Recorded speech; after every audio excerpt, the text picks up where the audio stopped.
Alors, fiche de cours sur la primitive. Nous avons fait les activités auparavant.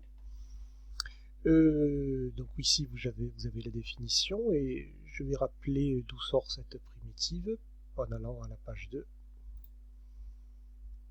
On se souvient que dans ce cours, donc, on calcule des aires grâce à une intégrale.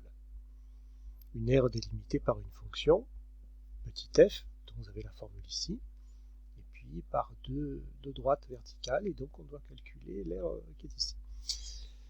Donc ça, on a appris à le faire à la calculatrice, avec le menu Gsol. Mais donc on s'est aperçu qu'il existait une autre fonction, qu'on appelle grand f, f majuscule, qu'on appelle la primitive de petit f.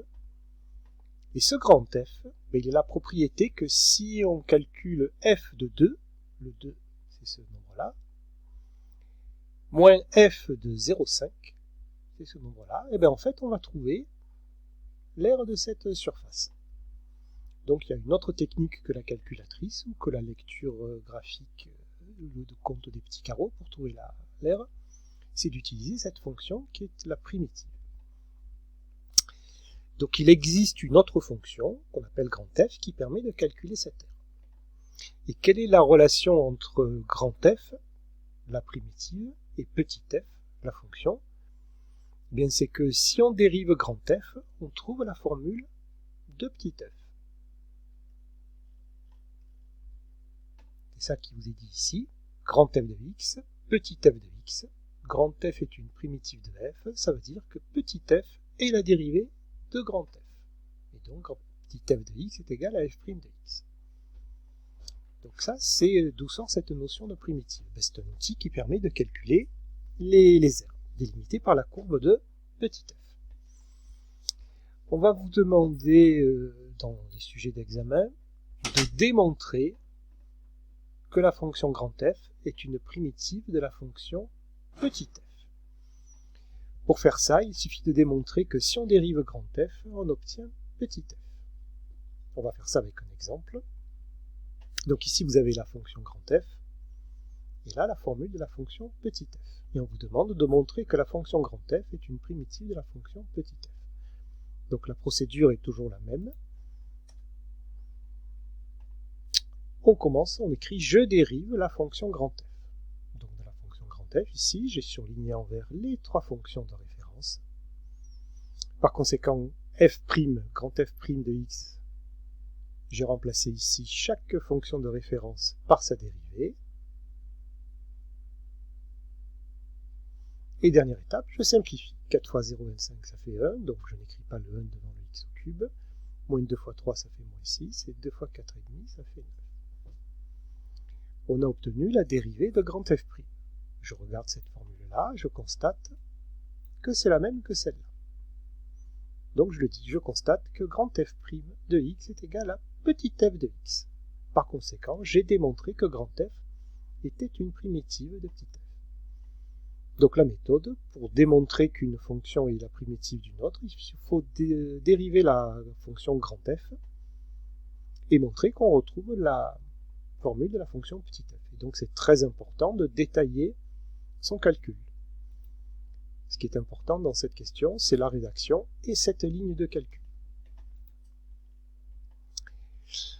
Alors une petite observation, on a une fonction petit f ici, qui est égale à 2x plus 3. Puis je vais vous donner 3, bon, on peut l'appeler grand f de x, c'est ça. Voilà. Oh, pardon, j'ai rien dit. Bon, on va écrire comme ça plutôt, c'est mieux. Voilà, on se demande si je vous donne 3 fonctions qui n'ont pas la même formule, et on se demande laquelle des 3 est une primitive de celle-là. Laquelle de ces 3-là est la primitive de celle-là. Donc la technique qu'on a vue au-dessus, c'est que je dérive, et voilà ce que j'obtiens. Je dérive, et voilà ce que j'obtiens.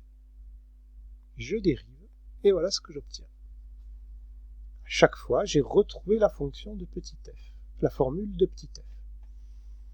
Donc ça veut dire que ces 3 fonctions sont des primitives de petit f. Et en fait, qu'est-ce qui change entre ces trois formules? Bon, pas de rouge, on l'a utilisé pour autre chose, on a du bleu. C'est simplement qu'après, après le x au carré plus 3x, eh bien, c'est pas le même nombre qui est écrit. Ici, c'est plus 37, là, c'était moins 23. Mais en fait, peu importe le nombre qui est écrit ici, parce que lorsque je dérive, ce nombre sans x disparaît, entre guillemets, puisque sa dérivée est égale à 0. Donc, quel que soit le nombre qui est écrit après x au carré plus 3x, ben, la dérivée donnera ça. Donc, ça veut dire que petit f a une infinité de primitives. Elle n'en a pas qu'une, elle en a une infinité. Et donc, en général, si on a besoin d'une primitive de petit f, ben, on prend la plus simple pour travailler. Donc, ça veut dire qu'ici, si on devait travailler avec cette fonction, on prendrait cette primitive-là. Pas besoin de s'embarrasser avec des chiffres écrits après. Bon, petite précision mathématique qui ne sera pas d'une grande utilité dans les sujets qu'on aura à faire. Alors donc, deuxième page, ben, l'utilité de la primitive pour calculer l'intégrale. Donc notre intégrale,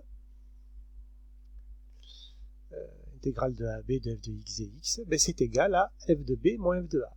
B, c'est cette valeur-là, hein, c'est la limite droite de l'air, et a, c'est la limite gauche ici. Ça c'est upper, ça c'est lower sur votre calculatrice.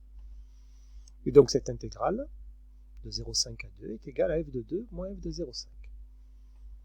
Donc pour calculer, ben, c'est pas très compliqué. Si on a compris toutes ces notions, hein, là on a un souci essentiellement de notions, de vocabulaire, sinon les calculs en eux-mêmes, on maîtrise déjà les techniques.